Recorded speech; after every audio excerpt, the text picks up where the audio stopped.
మనందరికీ తెలుసు, బ్రిటిష్ వాళ్ళు మన దేశాన్ని దాదాపు 200 సంవత్సరాలు పరిపాలించారు. మన పూర్వీకులంతా కలిసి పోరాటం చేసి 1947లో మన దేశానికి స్వాతంత్రం వచ్చేలా చేశారు. బ్రిటిష్ వాళ్ళు మన దేశం కోసం చేసింది లాభమా నష్టమా అని మాట్లాడుకోవడానికి సమయం సరిపోదు. అయితే వాళ్ళు వదిలేసి వెళ్ళినటువంటి ఆస్తిలో ఒక భాగం మాట్లాడుకోవాలంటే అది ఆంగ్ల భాష. అవును, ఇంగ్లీష్ లాంగ్వేజ్. ఈరోజు మన దేశం ప్రపంచంలోని అనేకమైన దేశాలతో పోటీ పడుతూ అభివృద్ధిలో చాలా ముందుంటూ సోషల్ నెట్వర్కింగ్, వ్యాపారం, కమ్యూనికేషన్లో ఎంతో ముందుకు సాగుతుంది, ఎంతో గొప్పగా నిలిచింది అంటే దానికి కారణం ఒకటి ఇంగ్లీష్ లాంగ్వేజ్. ఈ మధ్యనే మనం క్రిస్మస్ సంబరాలు ముగించుకొని అందరం చతుకులు పడుతూ ఉండగా కొన్ని మారుమూల ప్రాంతాల్లో ఇంకా సంబరాలు జరగాల్సి ఉంది. అయితే ఇక్కడ మనం వాడే ఒక తరచూ పదం మెర్రీ క్రిస్మస్. ఈ మెర్రీ అన్న పదానికి అర్థం ఆనందం, ఉత్సాహం. ఇంగ్లీష్లో హ్యాపీ, జాయ్ అని పర్యాయ పదాలుగా చెప్పచ్చు. ఈ పదం 1534లో ఒక బిషప్ గారు, ఆయన పేరు ఫిషర్, అప్పట్లో ఉన్నటువంటి చీఫ్ మినిస్టర్ అయినటువంటి థామస్ కార్వెల్కి మెరీ క్రిస్మస్ అని చెప్పి రాశారట.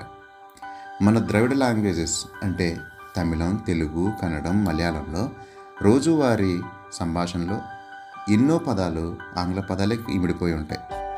ఉదాహరణకి మనం లైట్ని లైట్ అని అంటాం, బల్బ్ అని బల్బ్ అంటాము, రైలు, కారు, బైక్ అని, ఈ రకంగా చూసుకుంటే హెలికాప్టర్ అని అనేకమైన పదాలు మనకు తెలియకుండానే మన మాతృభాషలో మనకు అందకుండా మనం ఆంగ్ల పదాలు వాడుతూ ఉంటాం.